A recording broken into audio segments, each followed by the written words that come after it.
मेरा जी पढ़ने में बिल्कुल न लगता था। 1 घंटा भी किताब लेकर बैठना, पहाड़ सा मौका पाते ही हॉस्टल से निकल कर मैदान में आ जाता और कभी कंकरियां उछालता, कभी कागज की तितलियां उड़ाता और कभी कोई साथी मिल गया तो पूछना ही क्या। कभी चार दीवारी पर चढ़कर नीचे कूद रहे हैं, कभी फाटक पर सवार उसे आगे पीछे चलाते हुए मोटर कार का आनंद उठा रहे हैं। लेकिन कमरे में आते ही भाई साहब का वह रौद्र रूप देखकर प्राण सूख जाते। तो ये छोटा भाई कहता है कि उसको पढ़ाई में बिल्कुल ही मन नहीं लगता था। बोलता है कि 1 घंटा भी वो अगर किताब लेकर बैठ जाए तो बैठना उसके लिए पहाड़ के समान था। मीन्स वो ज़्यादा देर तक बुक लेकर बैठ नहीं सकता था, इसलिए जब भी उसे बाहर निकलने का मौका मिलता। और ये दोनों भाई पढ़ाई के लिए हॉस्टल में रहते थे, वो अपने घर पे नहीं। पहले के ज़माने में क्या था कि एक ही घर, यानी गांव में स्कूल नहीं होती थी नज़दीक नज़दीक, जैसे अभी हमारे यहाँ होती है। हमारे यहाँ तो स्कूल घर से 15 मिनट की दूरी पे स्कूल हो जाती है, आधा घंटा, यानी आसानी से हम आ जा सकते हैं। लेकिन उस वक्त पे नहीं रहती थी, उस वक्त दूर दूर स्कूल रहती थी, इसलिए बच्चे हॉस्टल में रहकर पढ़ाई किया करते थे। तो वैसे ही ये दोनों भाई भी हॉस्टल में ही रहते हैं। तो बोलता है कि जैसे ही उसे मौका मिलता था तो वो हॉस्टल से निकलकर मैदान में आ जाता, तो वहाँ कुछ न कुछ खेलते रहता। कंकरियाँ उड़ाना, मतलब जैसे पत्थरों को उड़ाना, कागज़ की तितलियाँ बनाना। अगर कोई साथी मिल जाए तो कोई बात नहीं। बोलता है कि चार दीवारी पर चढ़कर, यानी दीवार पर चढ़कर जंप करना। फिर फाटक मतलब तुम लोगों ने कभी देखा होगा कि कोई बच्चे जो है ना, वो गेट पर चढ़कर उस पर ऐसे आगे पीछे ये करते रहते हैं ना, वैसे वो करना। मोटरसाइकिल का आनंद उठाना, मतलब मोटर कार, यानी जैसे कार में बैठे उसका। लेकिन कमरे में ही आते, जैसे ही वो ये सब करके जैसे रूम में आता, तो रूम में आकर वो एकदम प्राण सूख जाते, मतलब डर लगने लगता था उनका। पहला तो जैसे ही वो रूम में आता था तो उसके बड़े भाई का फर्स्ट क्वेश्चन यही रहता था, कहाँ थे। हमेशा यही सवाल इसी ध्वनि में हमेशा पूछा जाता और इसका जवाब मेरे पास केवल मौन था। न जाने मेरे मुंह से यह बात क्यों न निकली कि जरा बाहर खेल रहा था। मेरा मौन कह देता था कि मुझे अपना अपराध स्वीकार है और भाई साहब के लिए उसके सिवा और कोई इलाज न था कि स्नेह और रोष से मिले हुए शब्दों में मेरा सत्कार करें। बोलता है कि मैं जैसे ही रूम में आता तो भाई साहब मुझे गुस्से में पूछते, कहाँ थे। तो बोलता है कि वही गुस्सेल आवाज़, और इसमें वो जवाब मुझसे पूछते थे, लेकिन हमेशा की तरह मेरे पास इसका कोई जवाब नहीं रहता था। मैं उसके पास खाली जवाब था कि मैं चुप रहता था।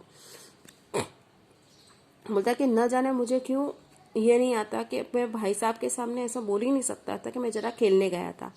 मैं चुप ही रहता था और मेरे चुप रहने का ये मतलब था कि मुझे अपनी गलती स्वीकार है, मैं एक्सेप्ट करता हूँ कि मैंने गलती की है। और भाई साहब बाद में उसको प्यार और गुस्से के मिले जुले शब्दों से उसका स्वागत करते थे। इस तरह अंग्रेजी पढ़ोगे तो क्या कहते थे, देखो, इस तरह अंग्रेजी पढ़ोगे तो जिंदगी पढ़ते रहोगे और एक हर्फ ना आएगा। अंग्रेजी पढ़ना कोई हंसी खेल नहीं है कि जो चाहे पढ़ ले। नहीं, ऐरा गहरा नत्थु खैरा भी अंग्रेजी के विद्वान हो जाते। यहाँ रात दिन आंखें फोड़नी पड़ती है और खून जलाना पड़ता है, तब कहीं जा यह विद्या आती है। और आती क्या है, हाँ, कहने को आ जाती है। बड़े बड़े विद्वान भी शुद्ध अंग्रेजी नहीं लिख सकते, बोलना तो दूर रहा। तो यहाँ कहते हैं कि ऐसे अंग्रेजी पढ़ोगे। तो बोलता है कि वर्नाकुलर मीडियम में है ना, 5th स्टैंडर्ड से इंग्लिश पढ़ना आता है, इंग्लिश सब्जेक्ट ऐड होता है। तो बोलता है कि उनके बड़े भाई साहब उसको चिल्लाने लगते थे, गुस्सा करने। बोलता है कि तुम ऐसे इंग्लिश पढ़ोगे। बोलता है तुम्हें क्या लगता है ऐसे ही खेलते खेलते, बोलता है कि पढ़ पढ़, यानी ज़िंदगी भर पढ़ते रहोगे ना इस तरह से, तो भी तुझे इंग्लिश का एक हर्फ यानी एक वर्ड भी नहीं आएगा। अब बोलता है कि अंग्रेजी यानी इंग्लिश पढ़ना तुम्हें क्या हंसी खेल लगता है, मजाक लगता है क्या। इंग्लिश पढ़ना कुछ मजाक की बात नहीं है। अगर इतना इजी रहता तो बोलता है कि ऐरा गहरा मतलब कोई भी इंग्लिश का विद्वान बन जाता। बोलता है कि रात दिन आंखें फोड़नी पड़ती है, बहुत मेहनत करनी पड़ती है, तब जाके ये इंग्लिश हमें आती है, और आती क्या, कहने को सिर्फ आती है, उसे हम डीपली कुछ अच्छे से कर नहीं सकते। बड़े बड़े विद्वान भी यानी बड़े बड़े एक्सपर्ट्स भी शुद्ध इंग्लिश नहीं लिख सकते, बोलना तो दूर की ही बात है।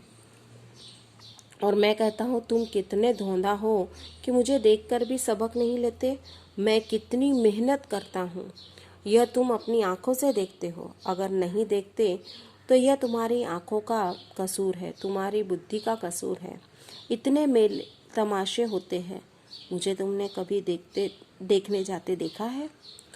रोज ही क्रिकेट और हॉकी मैच होते हैं, मैं पास नहीं फटकता, हमेशा पढ़ता रहता हूँ। उस पर भी एक एक दर्जे में 2-2, 3-3 साल पढ़ा रहता हूँ। फिर भी तुम कैसे आशा करते हो कि तुम यों खेल कूद में वक्त गंवाकर पास हो जाओगे? मुझे तो 2-3 साल लगते हैं, तुम उम्र भर इसी दर्जे में पड़े सड़ते रहोगे। अगर तुम्हें इस तरह उम्र गंवानी है तो बेहतर है घर चले जाओ और मज़े से गुल्ली डंडा खेलो। दादा की गाड़ी कमाए के रुपए क्यों बर्बाद करते हो?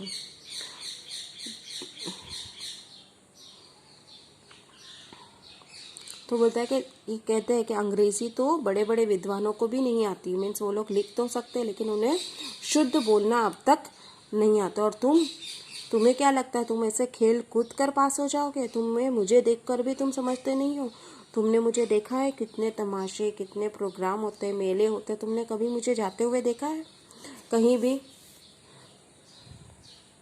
बोल रहे तुमने मुझे देखा मैं कितनी मेहनत करता हूँ, कितनी पढ़ाई करता हूँ। मैं हमेशा इधर स्कूल में कितने मैच होते हैं वॉलीबॉल के, क्रिकेट के, तुमने मुझे कभी भी क्रिकेट खेलते मैं हमेशा पढ़ते रहता हूँ। फिर भी मुझे एक एक स्टैंडर्ड में 2-2 साल लग जाते। और तुम्हें क्या लगता है तुम ऐसे हंसते खेलते कूदते हुए तुम ऐसे पास हो जाओगे? बोलता है बिल्कुल भी नहीं। तुम अगर ऐसे ही तुम्हारा रवैया रहा तो तुम एक यही स्टैंडर्ड में पूरी ज़िंदगी भर पड़े रहोगे। बोलता है कि अगर तुम्हें पढ़ना ही नहीं है तो तुम एक काम करो, तुम घर चले जाओ, वहाँ जाकर तुम्हें जितना चाहे उतना खेलो। अपने पापा की गाड़ी कमाई को ऐसे वेस्ट क्यों कर रहे हो? मैं यह लड़ात सुनकर आंसू बहाने लगता। जवाब ही क्या था, अपराध तो मैंने किया था, लताड़ कौन सहे? लताड़ मतलब डांट। भाई साहब उपदेश की कला में निपुण थे, ऐसी ऐसी लगती बातें कहते, ऐसे ऐसे सुक्ति बाण चलाते कि मेरे जिगर के टुकड़े टुकड़े हो जाते और हिम्मत टूट जाती। इस तरह जान तोड़कर मेहनत करने की शक्ति मैं अपने में न पाता था और उस निराशा में ज़रा देर के लिए मैं सोचने लगता, क्यों ना घर चला जाऊं। देखिए भाई साहब की ये डांट सुनकर उसकी बोलते हैं उनकी आंखों से आंसू बहने लगते थे, लेकिन जवाब कुछ नहीं था उनके पास, क्योंकि उसने मिस्टेक तो की थी, लेकिन ये डांट कौन सा है। और भाई साहब जो थे उनके बड़े, वो उपदेश देने में बहुत ही एक्सपर्ट थे। ऐसी ऐसी बातें कहते थे, मतलब ऐसी चोट पहुंचाने वाली बात कहते थे कि दिल टूट जाता था। और कभी कभी तो वो इनकी बात सुनकर उसे ऐसा लगता, वो डिप्रेस भी हो जाता था और उसे ऐसा लगता रहता कि अगर भाई इतनी ही पढ़ाई में मेहनत करनी पड़ेगी तो इतनी तो मैं कर नहीं सकता, इससे अच्छा कि मैं गांव चला जाऊँ पढ़ाई वढ़ाई छोड़कर। कभी कभी तो ऐसा भी वो सोचने लगता था। जो काम मेरे बूते के बाहर है उसमें हाथ डालकर क्यों अपनी ज़िंदगी खराब करूं? बोलता है कि जो काम मेरे बस का नहीं है, मतलब मेरे बस में नहीं है, बोलता है कि उसमें हाथ डालकर मतलब वो काम कर कर क्यों मैं अपनी ज़िंदगी, मुझे अपना मूर्ख रहना मंजूर था, लेकिन इतनी मेहनत से मुझे तो चक्कर आ जाता।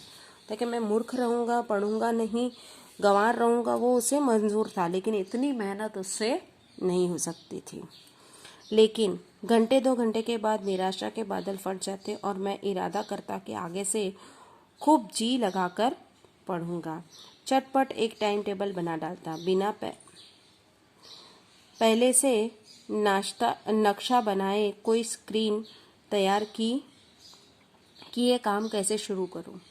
होता है कि बाद में थोड़ी देर में ये निराशा सब हट जाती थी और मैं आशावादी मतलब पॉजिटिव सोच से मैं वापस सोचता नहीं नहीं नहीं मैं पढ़ूंगा, और मैं टाइम टेबल बनाने बैठ जाता, क्योंकि टाइम टेबल में यानी बिना नक्शे के मतलब प्लानिंग के कोई काम बराबर से होता नहीं है, इसलिए वो टाइम टेबल बनाना शुरू कर देता था।